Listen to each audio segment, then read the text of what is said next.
essa é uma pergunta interessante, Pepe. O que você acha do Banco Central? Tá subindo a taxa de juros, expectativa lá é que a Selic pare é algo em torno de 13 e poucos por cento.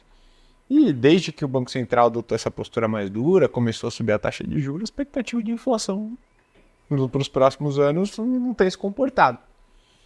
De onde que vem essa piora? É receio com fiscal? O juro não vai fazer efeito? Como é que está essa sua percepção de estudo? Eu concordo plenamente com o Sérgio e tem um problema que a situação coloca para a gente hoje.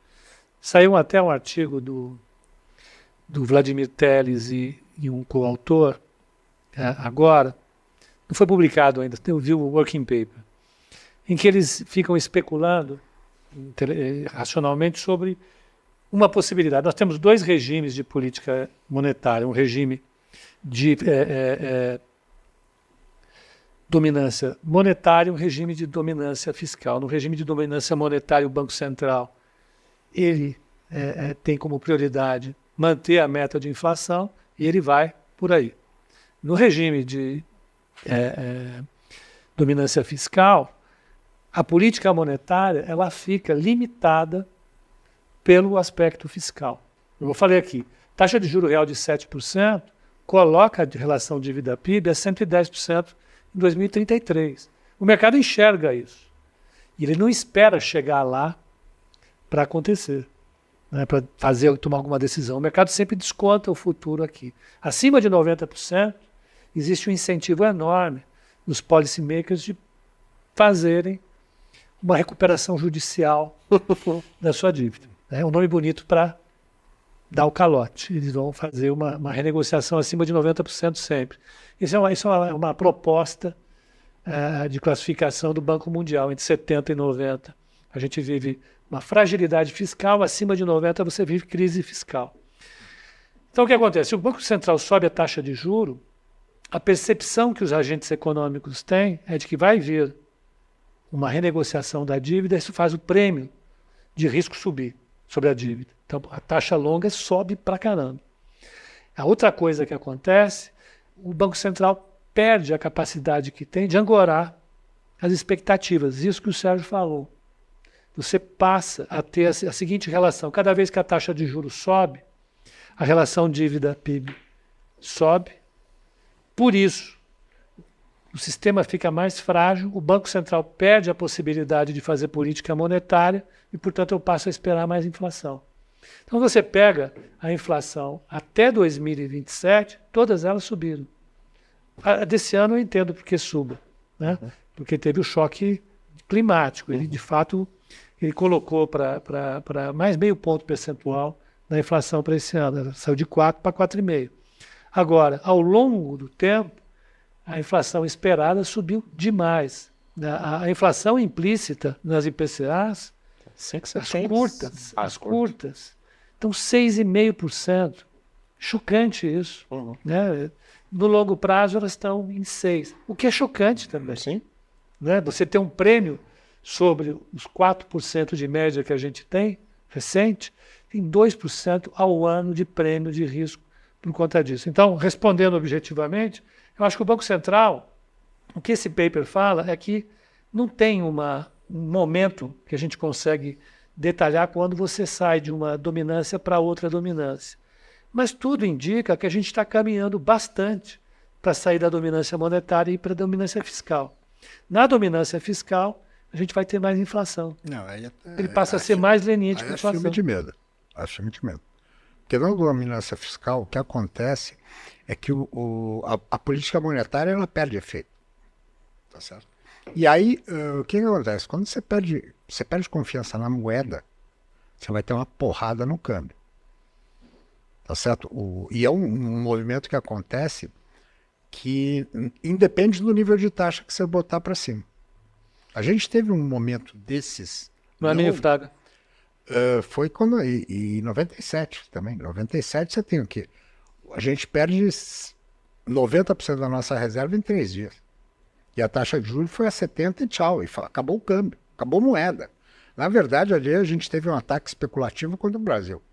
Então, eu acho o problema da dominância fiscal é que ele transcende ao economês puro.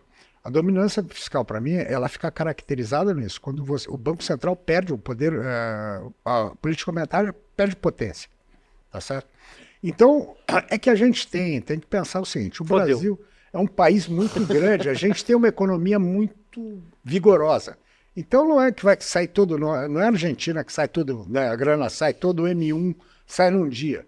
Você tem, 200 milhões de consumidores, um país continental, e você vai ter o cara que está vivendo disso. Mas a poupança sai.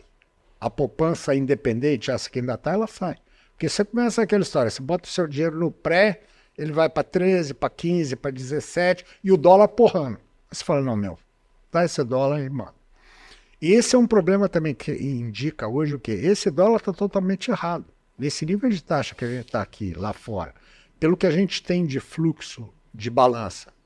E o fluxo financeiro está ruim já há 1 ano e meio, mas ele não chega a comprometer o todo. Ele está errado. E um dos lados que vai pressionar a inflação é o próprio nível do dólar. Então esse dólar, ele tá falando essa insegurança dos agentes quanto ao futuro da São os preços, né, que dizem, na minha opinião, quem já tem sintomas de dominância fiscal. E essa inflação implícita nas NTNBs é um sintoma claro. O prêmio de risco que nós estamos pedindo aqui para um título é maior que o prêmio de risco que o mercado troca sobre o Brasil lá fora. O CDS de 5 anos está saindo a 150 pontos base. Exato. Tá? Então, ele está saindo a 150 pontos base lá fora. Todo mundo é tranquilo em trocar 150 pontos base lá fora. Aqui no Brasil, ninguém dá dinheiro para o governo abaixo de 200 pontos base, mais ou menos. É sério isso. Em moeda local. É sério, seríssimo. Então, teria jeito de resolver isso? Eu não vou falar o que eu falei a última vez, que eu estou apanhando até hoje, de brincadeira. Eu abro o Instagram, eu apareço lá falando aquilo e tem gente reclamando. É sempre no pobre, você é um danado, um sem vergonha para falar isso. Bom, mas eu acho que, pelo que o Sérgio falou, veja, nós temos uma economia que é vigorosa. Nós temos, hoje, reservas internacionais bastante folgadas. Temos um fluxo de comércio muito bom. E temos um potencial para receber investimento direto que é gigantesco.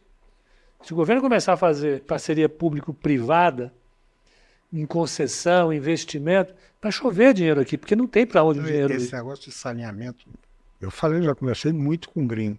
Se tiver um marco legal bacana, mas... Eles não têm onde investir. Uma enxurrada de dinheiro. Eles não têm onde investir. Não, isso é utility, longo prazo, tal, é o tipo de investimento que o gringo gosta. Mas tem que ter regra, e não sai a regra.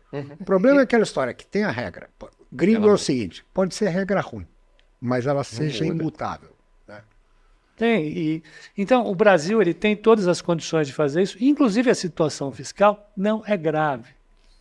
Nós precisamos fazer um ajuste de 2% no déficit público, 2% do PIB, e a gente consegue fazer isso em prestações sem fazer um choque fiscal alucinado como o Milei está fazendo na Argentina.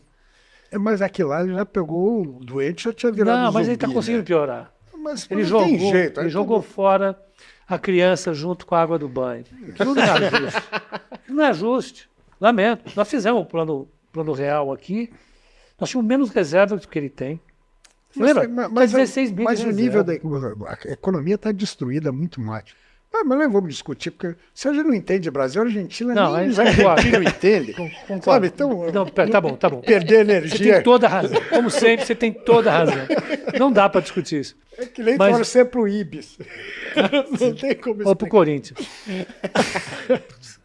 Então, eu acho que a gente consegue fazer esse ajuste. Eu acho que à medida em que isso ficar claro para o mercado, que tem condições de fazer esse ajuste, os preços voltam a cair. Porque o mercado estava sendo complacente por causa disso. Né? Ele esperava que fosse... Mas, de qualquer forma, fala assim, ele foi complacente. Piorou, mas você nota que não está pior do que ele esperava no começo do ano. Então, aí que é um exato melhor. Tá certo? E a própria expectativa é a inflação podia ser maior e tal. Tirando aqueles bocó que no começo do ano pediu 8,5% de juros no final do ano, são os mesmos que pedem 14%. Esse que eu doido passar de posição para outra. Sempre eles estão nessa coisa. Então, eu acho que sabe, não está tão ruim. Tem um problema de discurso? Tem. Comunicação demais. É básica. E eu acho, e tem um Banco Central que está ausente.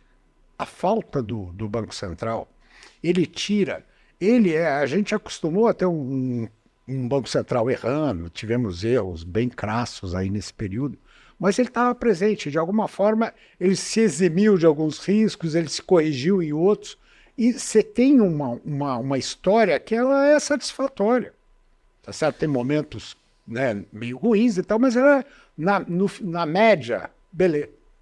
E hoje o que a gente está vendo, cadê o Banco Central? Tá aquele... Quer ver uma coisa, Sérgio? A gente tem de passivo, que a gente criou na cabeça uma coisa que o Lula enfiou na nossa cabeça. E ele entende tanto de economia como entende de política e de Argentina.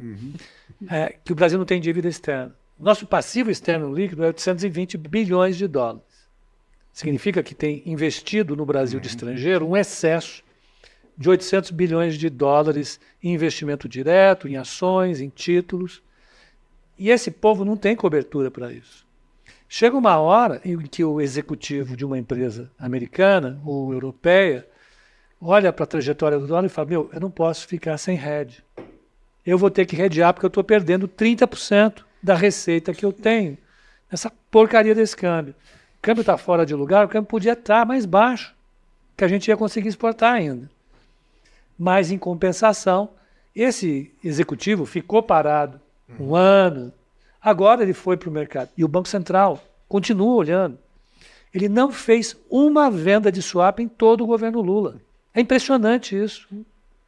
Não tem cabimento. Não é porque é ataque especulativo, a gente não tem que passar a mão na cabeça de especulador. Não é. Quem está demandando dólar hoje é o cara que tem passivo em dólar, que precisa se proteger. E o papel de proteger esse cara sempre foi do Banco Central. A hora que o Banco Central sai e fala, eu não tenho que me mexer nisso, o executivo fala, então eu preciso ir.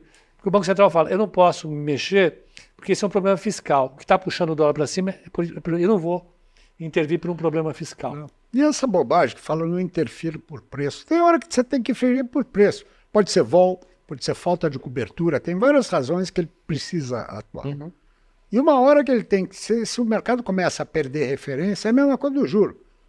Dá um tapão na orelha e bota para o lugar, que é função, ele chama autoridade monetária. É isso. É função dele. O que é a função principal do Banco Central? Ele é o guardião da moeda. Ponto. Acabou. Não tem que falar mais nada. E o guardião da moeda, ele está ligado à moeda real e à paridade cambial. Então, acertar excesso no juro e acertar excesso no câmbio é função dele. Porque aí assim, é tirar a vol de preço errado. Não é falar, eu estou indo porque deu vol. Aí você fala, tem uma vol errada nessa. Mas não é só a vol intradia. Você tem uma vol estranha. Se esse mercado botar 5,70 e não sai disso.